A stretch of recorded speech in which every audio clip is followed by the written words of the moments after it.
Bom, pessoal, nesse primeiro módulo, nesse primeiro momento, a gente vai trabalhar com a parte da internet, dessa parte de informática. Agora, não se engane. A internet, pô, legal, já vou dar um avanço aqui, já vou lá para o módulo 18, porque internet eu manjo. Eu não duvido, tá? Não entenda mal. Eu não duvido que você conheça a internet, mas você tem que entender uma coisa. Aliás, são duas, na verdade. Primeiro, nem sempre a gente conhece tudo. Né? Afinal de contas, nós todos estamos vinculados à informática. Não tem um aí entre vocês que não tenha o seu e-mail. Aliás, vocês estão assistindo essa aula no site, ou seja, estão acessando computador, navegador e tudo mais. Só que, no dia a dia, nós estamos nos preocupando com a informática para atender a nossa exigência. Ou seja, o que eu preciso saber de informática? Aquilo que eu preciso para desenvolver minhas atividades. Atividades profissionais, atividades até de lazer. Tudo bem. A prova tem uma outra, né, tem um outro foco, a coisa que é mais abrangente. Segundo, vocês também vão observar que algumas vezes eu mesmo vou dizer para vocês, olha, cuidado, o que eu vou falar agora não é exatamente assim que acontece na prática, mas a teoria se estabelece dessa forma. Todas as bancas, meus amigos, seguem a teoria da informática. Se na prática as coisas funcionam um pouco diferente, essa é a hora em que a banca muitas vezes vai fazer uma pegadinha, porque ela sabe que o mercado trata um determinado tópico, na prática, de uma maneira diferente. Então ela quer ver quem realmente estudou a matéria, quem tem o conhecimento da teoria da matéria, comparado a quem veio, vamos dizer aí, como um paraquedista, como aquela pessoa que diz assim, não, essa parte eu conheço, essa eu não preciso estudar. Então, só lembrando a vocês uma coisa, só para fazer uma pequena observação. A internet, hoje, evidentemente, essa coisa gigantesca, monstruosa, ela teve os seus princípios lá atrás. E a internet teve uma precursora que não era uma rede pública.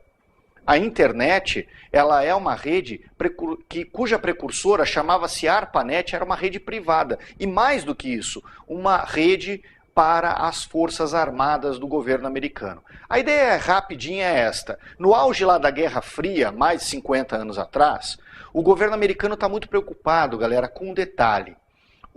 As redes até então criadas e desenvolvidas eram sempre baseadas num servidor, numa máquina centralizada.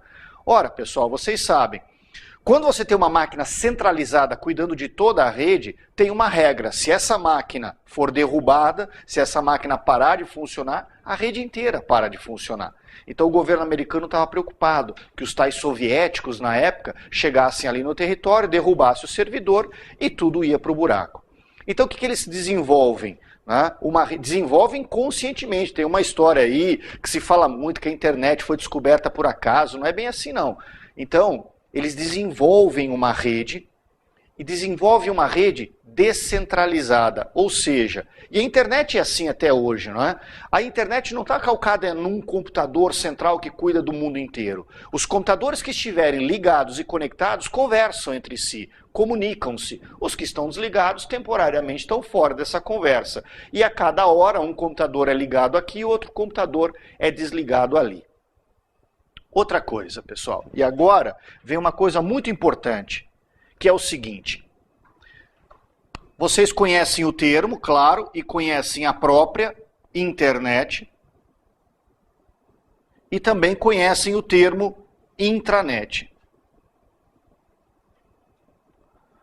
Pessoal, o que acontece aqui? Tem muita gente que quando vai ler o conteúdo programático, eles dizem assim, para si mesmos, né? Talvez já tenha acontecido contigo. Ah, internet, pô, internet eu conheço, eu preciso estudar, claro, né? Tem algumas coisas que eu ainda preciso aprimorar, mas aqui eu já tenho pelo menos uma boa base. Ah, intranet, dancei. Intranet eu não sei nada, eu sei pouca coisa. Intranet é uma rede lá de uma empresa, mais ou menos por aí. Eu não sei como é que funciona esse negócio. Muito bem, pessoal. Na verdade, você não pode ter medo da intranet.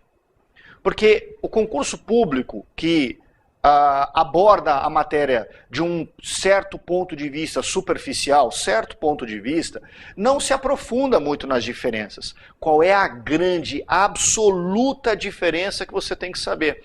A internet é pública, a intranet é privada. E acabou, galera. É isso que nos importa. E aqui eu vou fazer, evidentemente, uma parte. Porque nós muitas vezes confundimos público e privado. Até provavelmente na vida real.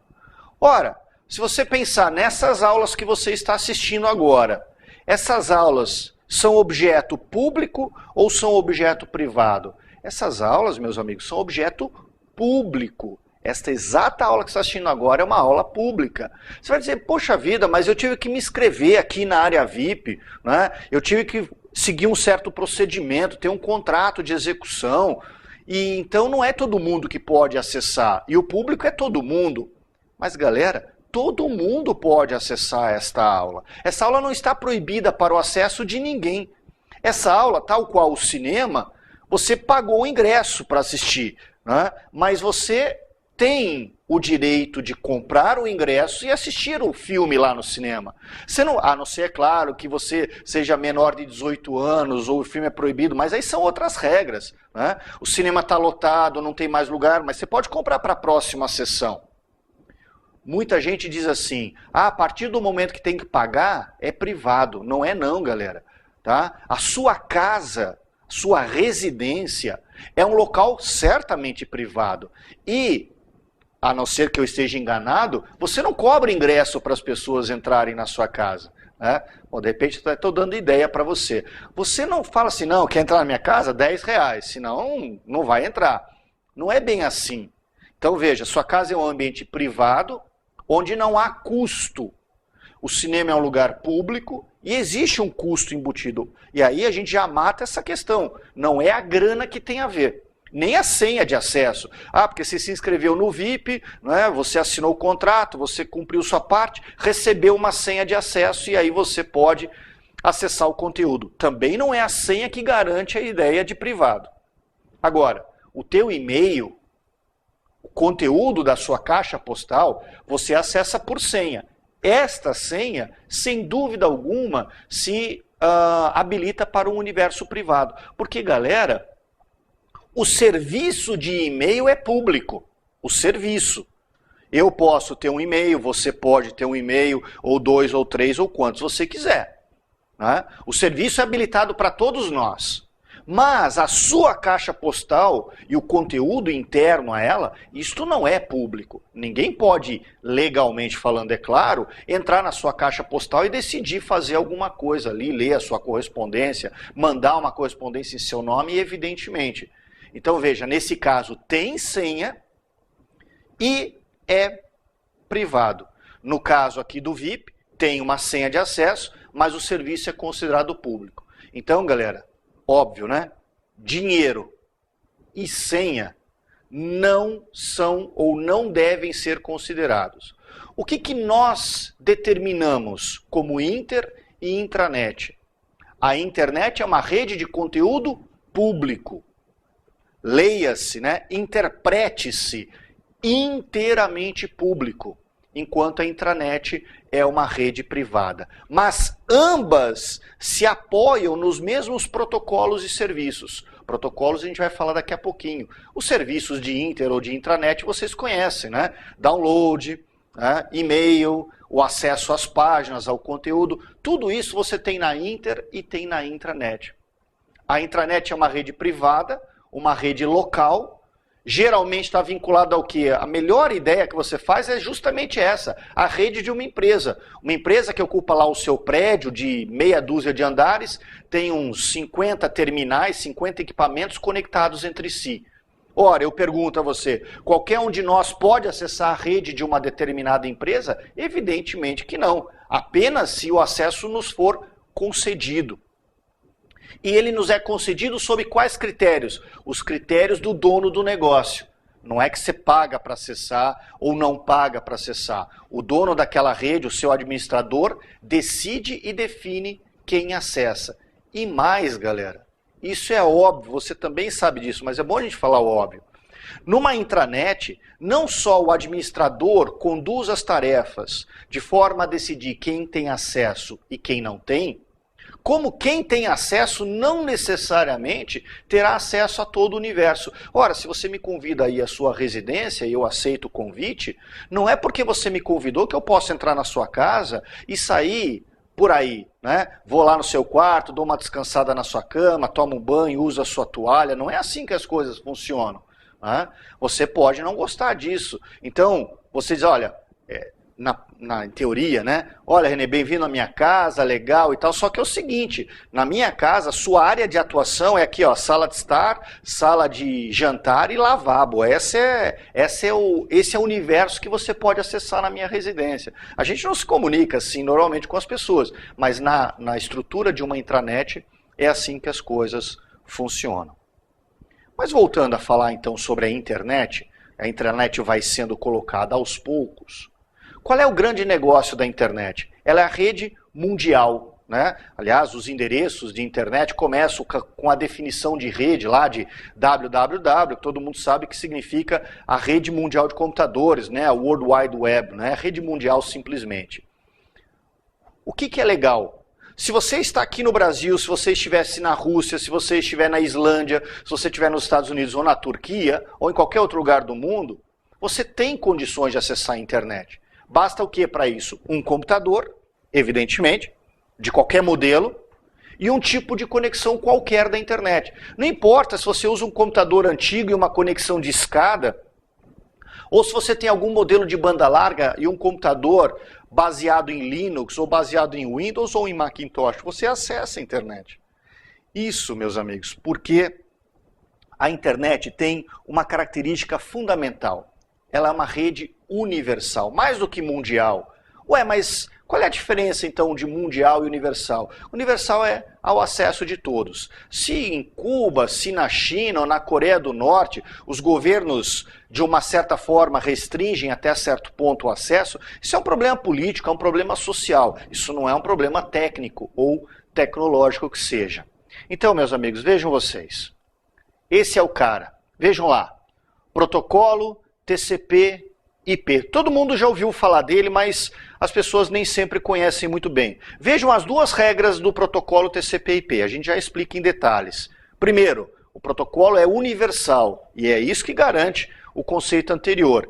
E aqui, abaixo está escrito, só que aí ficou um pouco ruim a abreviação, então anotem. Ele é suportado pelo sistema operacional, esse S.O. Bom, galera, é o seguinte. Voltando na história, explicando o TCP/IP, quando o governo americano, lá atrás, por causa lá da Guerra Fria, aquela coisa toda, desenvolve essa rede, então chamada ARPANET, a rede, o próprio governo, o grupo de estudo, desenvolve um protocolo, que é o TCP/IP agora atual. O que é protocolo? O protocolo é na internet, na informática, meus amigos, a mesma coisa que ele é na vida real. Ah, você vai se reunir com um mandatário de outro país, você tem que seguir o protocolo. Protocolo é regra, protocolo é norma. No caso da internet, o protocolo é, portanto, o conjunto de regras que determina como vai ser executada esta comunicação. Quando o governo americano, passada a Guerra Fria, quando o governo americano coloca a rede ao alcance de todos, né, a rede então finalmente passa a ser pública, ela ainda se chamava ARPANET, porque num primeiro momento, ainda que pública, a rede estava restrita ao território americano, era uma rede nacional. Só que em pouco tempo, outros países começam a usar essa mesma tecnologia. E o governo americano não cobra royalties ou direitos autorais sobre esta ideia, sobre esse desenvolvimento.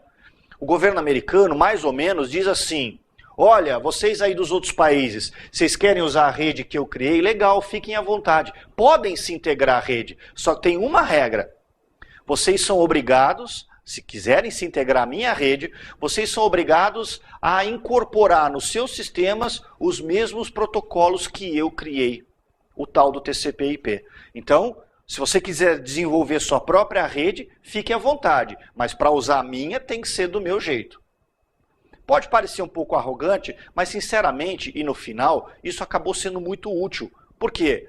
Porque se todo mundo utiliza o protocolo TCP/IP, e todo mundo agora é em sentido de mundo mesmo, do planeta, né? Todos os países utilizam o mesmo protocolo, que dificuldade você tem para que neste momento da sua casa, você acesse um site que esteja na Alemanha, ou na Espanha, não tem dificuldade, você acessa igualmente. Por quê? Porque lá na Alemanha ou na Espanha tem um computador que está com aquele conteúdo que você quer acessar e cujo protocolo de comunicação é o mesmo que você conhece. Ou seja, meus amigos, isso equivaleria dizer o seguinte: todo mundo no mundo inteiro fala a mesma língua. Então você fala português, o português brasileiro, e todo mundo no mundo inteiro fala português. E mais, não tem nem sotaque regional, como já tem aqui dentro do Brasil mesmo, né? Imagine todo mundo falando exatamente a mesma língua. Ora, e aí você começa a viajar pelo mundo. Se todo mundo fala a mesma língua, e quando você começa a viajar pelo mundo, eu lhe pergunto, qual é a dificuldade que você teria na comunicação? Nenhuma. Você não precisa de tradutor, você não precisa aprender uma língua diferente, porque seria uma coisa universal. Então, o fato dele ser universal se explica dessa maneira. E como assim suportado pelo sistema operacional? Aí eu tenho que rapidamente fazer um desvio da matéria. Eu tenho que me adiantar ao tópico sistemas operacionais. O sistema operacional, meus amigos, só para dar uma palhinha, nós vamos voltar a repetir isso mais à frente, é o único programa de computador que nós temos que ter. Um computador ele precisa de algumas coisas para funcionar. Algumas coisas são essenciais, outras são acessórias. O essencial engloba, entre outros, o sistema operacional. Então, espera um pouquinho. Se o sistema operacional suporta o protocolo TCP/IP, que é o único protocolo para se conectar na internet ou na intranet, então nós podemos desenvolver uma linha de raciocínio. Se o meu computador funciona, é porque existe sistema operacional. Senão não funcionaria. E se ele possui sistema operacional, imediatamente nós depreendemos dessa informação que ele possui suporte ao protocolo TCP/IP. Conclusão, qualquer computador que funcione, e porque tem um sistema operacional, já está habilitado a navegar pela intra ou pela internet. E isso é verdade, porque veja, você trocou seu computador, digamos, recentemente. Você tinha lá um notebook, comprou um outro. Colocou o notebook novo, que você acabou de comprar na sua escrivaninha, ele já veio com o sistema operacional provavelmente instalado, colocou lá na sua escrivaninha, pegou o cabo de rede da sua teórica banda larga, digamos, e colocou no novo notebook. Ligou e já saiu navegando pela internet. Você não teve que instalar o TCP/IP, você não teve que configurar o TCP/IP, ele já estava pronto para a viagem, literalmente. Tá legal? Então, é isso, pessoal. Por enquanto é só.